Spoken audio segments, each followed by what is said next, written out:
Well, up here at the farm Saturday after Memorial Day, I forgot the date. It's like the state of Texas been doing some work. Got new culverts and approaches, and they left a bit of a mess. I'm gonna have to do some repair work. Fix my ditches again.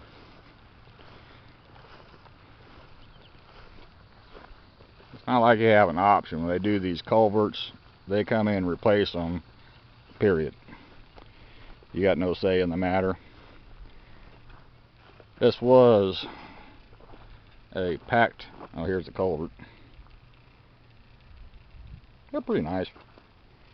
But this was a packed gravel approach to my gate all the way up to the road, and I've lost all my gravel now.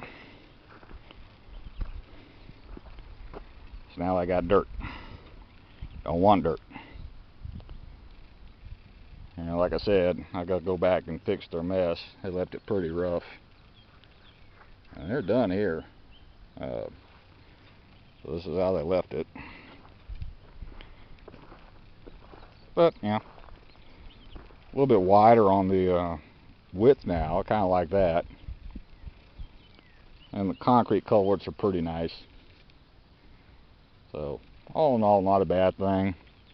Just take me a little while to fix all this and pack it all back down. I'll bring the dozer loader up and run over it with that. Get a good pack on it. And bring out some good gravel, put back on this approach. A gray gravel I use is too light. It actually floats. It's chip seal gravel like you see on the pavement.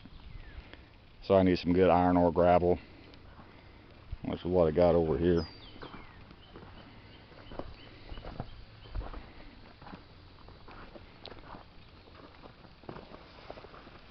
This is what I had. It's good. It's native iron ore is crushed. Pretty good stuff. Got good weight to it, and it stays in place real good. Not very expensive. I'll just run over and get another load. But like I said, it's nice having the new concrete culvert, and the approach is wider. Don't cost anybody a nickel. You know, the state of Texas does all this. Part of our tax dollars, of course, but it's nice. So anyway, I'm gonna get started on the mower here in just a few minutes. I'll post some videos on that too. Thank you.